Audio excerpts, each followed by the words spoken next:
Assalamualaikum warahmatullahi wabarakatuh. Innal hamdalillah nahmaduhu wa nasta'inu wa nastaghfiruh wa na'udzu billahi min syururi anfusina wa min sayyi'ati a'malina may yahdihillahu fala mudilla lahu wa may yudlilhu fala hadiyalah. Asyhadu an la ilaha illallah wa asyhadu anna Muhammadan abduhu wa rasuluh. Allahumma shalli ala Muhammad wa ala ali Muhammad. Tak lupa kita panjatkan puja dan puji syukur kehadirat Allah Subhanahu wa taala, yang mana Allah tak henti-hentinya memberikan kita nikmat. Berapa besar nikmat Allah yang kita dapat, kita tidak dapat menghitungnya. Seperti nikmat sempat, nikmat sehat, dan yang paling besar yaitu nikmat di mana kita masih bisa merasakan iman di dalam diri kita. Selawat serta salam kita curahkan pada junjungan kita, Nabi besar Nabi Muhammad Sallallahu Alaihi Wasallam, yang mana kita tunggu syafaatnya di yaumul akhir nanti. Dan semoga kita ini bisa menjadi umat beliau yang senantiasa istiqomah menjalankan ajaran, menjalankan sunnah-sunnah beliau, sehingga kita dapat diakui beliau sebagai umatnya. Amin ya rabbal alamin. Dan di sini saya bermaksud ingin menjelaskan sedikit dari Pancasila dalam perspektif Islam. Karena kita mungkin pernah menjumpai betapa banyak orang yang membenturkan antara Pancasila dengan agama Islam. Sebelum ke situ, saya ingin sedikit menjelaskan apa itu Islam, apa itu Pancasila. Pengertian Islam. Pengertian Islam berasal dari kata salimah, yang berarti selamat. Dari kata itu terbentuklah kata aslama, yang artinya menyerah diri atau tunduk dan patuh kepada Rabb semesta alam. Dari kata aslama tersebut terbentuklah kata Islam dan Muslim bagi pemeluknya. Dan selanjutnya pengertian Al-Quran yang sebagaimana menjadi dasar atau tuntunan hidup seorang muslim. Apa itu Al-Quran? Secara etimologi, Al-Quran berasal dari bahasa Arab, dari akar kata yaitu qara'a, yang berarti membaca. Al-Quran adalah ism masdar yang diartikan sebagai huruf maf'ul, yang berarti sesuatu yang dapat dibaca. Dan selanjutnya yaitu pengertian Pancasila. Apakah itu Pancasila? Pancasila dalam kitab Sutasoma karangan Empu Tangkular terdapat dua bahasa, yaitu Panca dan Sila.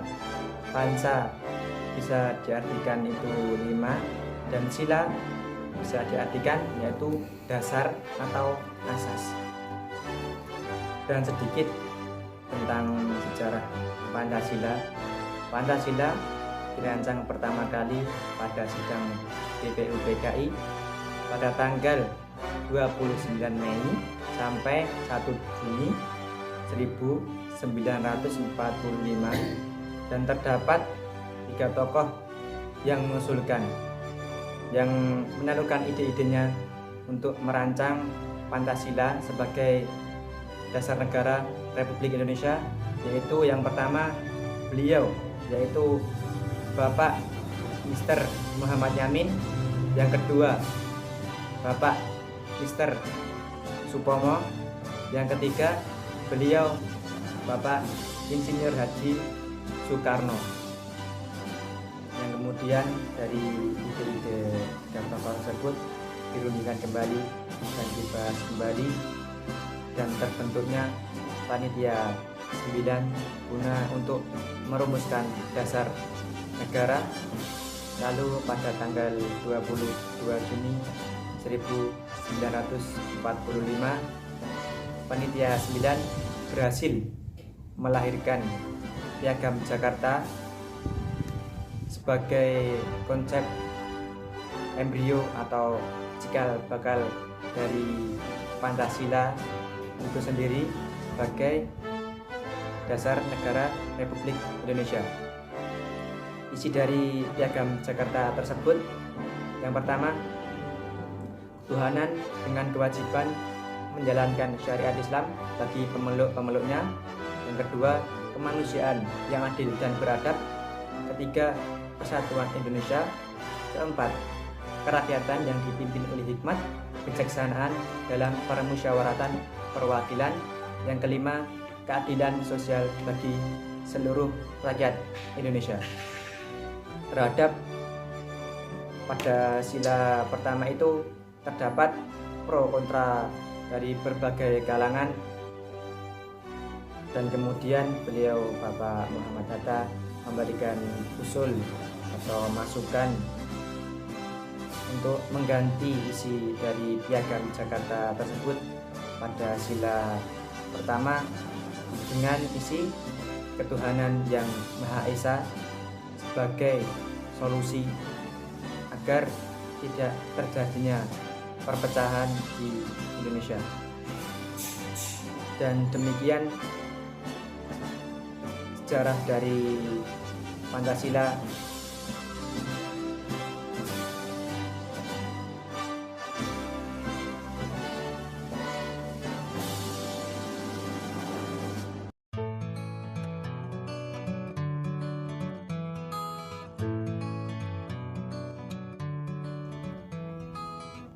Dan kemudian mari kita bahas dan kupas satu persatu sila pada Pancasila menurut perspektif dalam Al-Quran. Yang pertama yaitu sila pertama, yang mana sila pertama merupakan sendi ketauhidan pada Islam. Sudah menjadi fitrah manusia secara naluri, manusia memiliki potensi bertuhan dalam bentuk fikir atau zikir dalam rangka mengemban sebagai khalifah fil ardh. Pada sila pertama ini bisa kita lihat di dalam Al-Quran surah Al-Ikhlas, A'udzu billahi minasyaitonir rajim. Bismillahirrahmanirrahim. Qul huwallahu ahad. Allahu samad. Lam yalid wa lam yulad wa lam yakul lahu kufuwan ahad. Dan kita ambil pada ayat pertama yaitu Qul, katakanlah, wallah, dialah Allah, ahad, yang Maha Esa.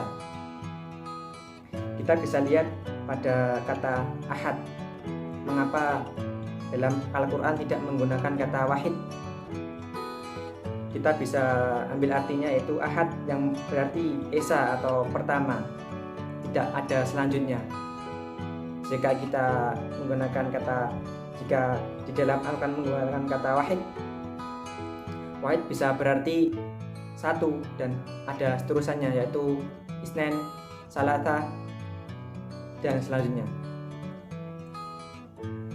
Imam Ibnu Katsir menjelaskan pada surat Al-Ikhlas ini yang intinya Allah itu tidak ada tandingannya, tidak ada yang setara dengannya, yaitu Allah Maha Esa, Maha Tinggi, dan tidak ada yang bisa menandinginya.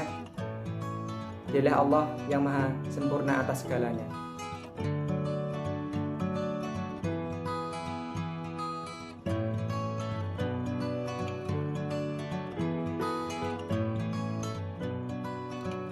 Yang selanjutnya yaitu sila kedua yang berbunyi kemanusiaan yang adil dan beradab.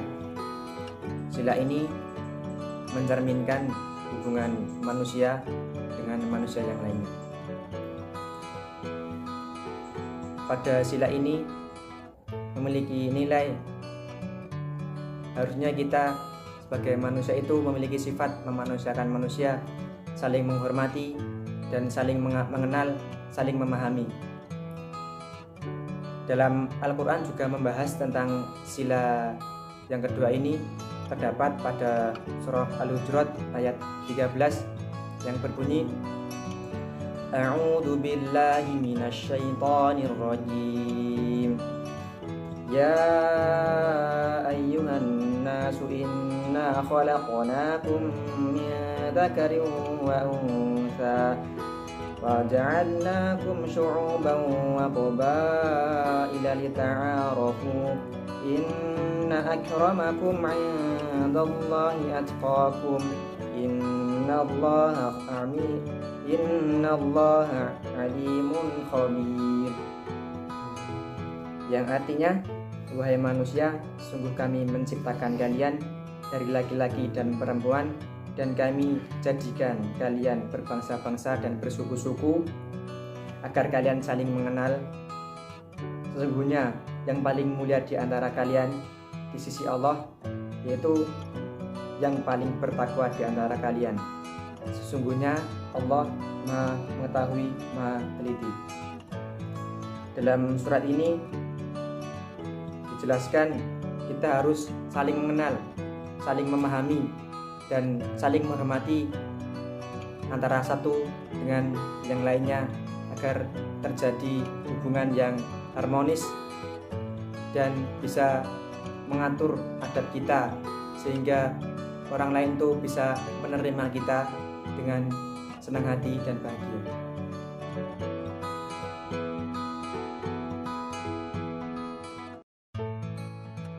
Ya, selanjutnya pada sila ketiga yang berbunyi Persatuan Indonesia. Jelas sekali pada sila ini mencerminkan persaudaraan atau ukhuwah sesama makhluk hidup. Pada sila ketiga ini juga dibahas di dalam Al-Quran surah Ali Imran ayat 103 yang berbunyi, A'udzu billahi minasyaitonir rajim. Bismillahirrahmanirrahim.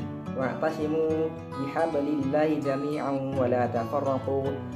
Wadhkuru ni'matallahi 'alaikum id kuntum a'da'an fa'alafa baina qulubikum fa asbahtum bi ni'matihi ikhwana wa kuntum 'ala shafa hufratin minan nari fa'anqadhakum minha kadzalika yubayyinullahu lakum ayatihi la'allakum tahtadun. Yang artinya, dan berpegang teguhlah kalian kepada tali Allah semuanya, dan janganlah kalian berpecah belah, dan ingatlah kalian dengan nikmat Allah atas kalian ketika kalian dahulu bermusuh-musuhan, maka Dia mempersatukan di antara hati kalian, maka jadikanlah kalian dengan nikmatnya bersaudara. Dan kalian di tepi jurang dari neraka, maka Dia menyelamatkan kalian daripadanya. Demikianlah Allah menerangkan kepada kalian ayat-ayatnya agar kalian mendapat petunjuk. Jelas sekali bukan? Di dalam surah ini mengajarkan kita saling memahami, saling menghormati, dan memiliki sifat memanusiakan manusia sehingga kita memiliki adab terhadap manusia yang lain. Tidak berpecah belah, tidak mengejek satu sama lain, harus mendukung sehingga terciptanya persatuan Indonesia, sehingga kita bisa mencapai pada sila yang ketiga ini, pada Pancasila.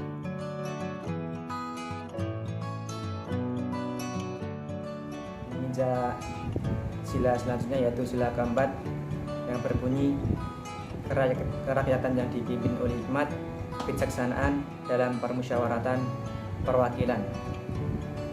Pada sila keempat ini mencerminkan yaitu mudzakarah atau perbedaan pendapat, dan syura yaitu musyawarah, yang sebagaimana itu adalah nilai atau ajaran yang Islam miliki. Pada sila keempat ini sudah dijelaskan dalam surah Asy-Syura ayat 38 yang berbunyi, A'udzu billahi minasyaitonir rajim. Walladzina istajabu li rabbihim wa aqamus shalah wa amruhum syura bainahum wa mimma razaqnahum yunfiqun. Yang artinya, dan bagi orang-orang yang menerima, mematuhi seruan Tuhan dan melaksanakan sholat, sedang urusan mereka diputuskan dengan musyawarah antara mereka, dan mereka menginfakkan sebagian dari rezeki yang kami berikan kepada mereka. Dan bahkan Ibnu Katsir menjelaskan pada pada kalimat wa amruhum syura bainahum. Ibnu Katsir menjelaskan yang artinya mereka tidak pernah memutuskan sesuatu urusan, melainkan lebih dahulu memusyawarahkan antara samanya agar masing-masing dari mereka mengemukakan pendapat mereka akan terjadinya legowo. Bahkan dalam Pancasila sendiri, para tokoh-tokoh yang terdahulu untuk merumuskan Pancasila menggunakan musyawarah agar hasil yang diperoleh lebih memuaskan dan bisa diterima oleh yang lainnya. Dan bahkan Rasulullah Shallallahu Alaihi Wasallam sendiri sering bermusyawarah bersama sahabat sebelum menghadapi peperangan atau memutuskan perkara-perkara yang penting yang lainnya. Demikian itu lebih baik dan bijak agar semua bisa menerimanya.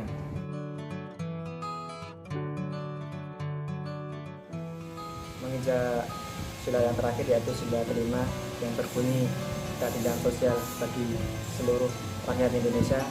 Sila ini mencerminkan berlaku adil yang mana jalan dengan prinsip keadilan di dalam Islam. Lebih spesifik lagi yaitu keadilan yang dimaksud yaitu keadilan dalam pemerataan rezeki yang berupa zakat maupun sedekah. Keadilan sosial juga berkaitan erat dengan maqasidus syariah, yaitu sasaran-sasaran syariat. Di dalam Al-Quran juga menjelaskan tentang sila ini. Mari kita bisa buka Al-Quran surah An-Nahl ayat 90 yang berbunyi, A'udzu billahi minasyaitonir rajim. Innallaha ya'muru bil adli wal ihsan wa ita'i dzil qurba wa yanha 'anil fahsya'i wal munkar wal baghi ya'idukum la'allakum tadhakkarun. Yang artinya, sesungguhnya Allah menyuruh kamu berlaku adil dan berbuat kebajikan, memberi bantuan kepada kerabat, dan ya Allah melarang melakukan perbuatan keji, kemungkaran, dan permusuhan. Ya Allah memberi pengajaran kepadamu agar kamu dapat mengambil pelajaran. Sungguh jelas Allah mengatakan di dalam Al-Quran, kita seharusnya berlaku adil dan berbuat kebajikan, memberikan bantuan kepada kerabat, dan melarang atau menghindari perbuatan keji, kemungkaran, dan permusuhan. Sufyan bin Uyainah juga mengatakan adil di sini adalah sikap sama dalam melakukan perbuatan amal untuk Allah, baik amal yang sembunyi-sembunyi maupun amal yang terang-terangan. Mungkin sekian dari kami dalam penjelasan Pancasila dalam perspektif Islam, yang mana kita bisa mengambil pelajaran dan antara sila dan antara sila satu dengan sila yang lainnya juga memiliki terkaitan. Yang pertama yaitu ketuhanan yang Maha Esa, di mana kita berusaha menjadi orang yang soleh, orang yang taat pada syariat, sehingga kita bisa menjadi orang yang beradab, yaitu pada sila kedua yaitu kemanusiaan yang adil dan beradab. Jika kita sudah memiliki niat untuk Allah, beramal soleh, maka insya Allah adab pun juga tertanam pada diri kita. Dan untuk sila yang ketiga yaitu persatuan Indonesia, jika kita sudah memiliki adab, memiliki keadilan, maka insya Allah juga maka persatuan yang didambakan di Indonesia ini segera terwujud, karena kita saling menghormati, memiliki adab satu sama lain. Jika persatuan Indonesia ini terwujud, maka terciptalah kerakyatan yang dipimpin oleh hikmat kebijaksanaan dalam permusyawaratan perwakilan. Jika semua sudah bersatu padu, maka pasti ada keinginan atau tujuan yang ingin kita capai, maka perlulah kita memiliki pemimpin atau bermusyawarah agar tujuan kita itu lebih jelas. Dan untuk sila yang kelima yaitu keadilan sosial bagi seluruh rakyat Indonesia, yaitu di mana rakyat itu memiliki keinginan memimpin atau atasan atau kerabatnya itu memiliki jiwa-jiwa sosial yang mana bisa membantu kerabat yang lainnya yang membutuhkan. Mungkin sekian, pasti ada banyak salahnya. Dan sebelumnya terima kasih untuk dosen kami, dosen tercinta Husaina Soha, yang memberikan ilmunya sehingga kita bisa menjelaskan sedikit dan mengamalkannya. Mungkin sekian. Hadanallah wa iyyakum. Assalamualaikum warahmatullahi wabarakatuh.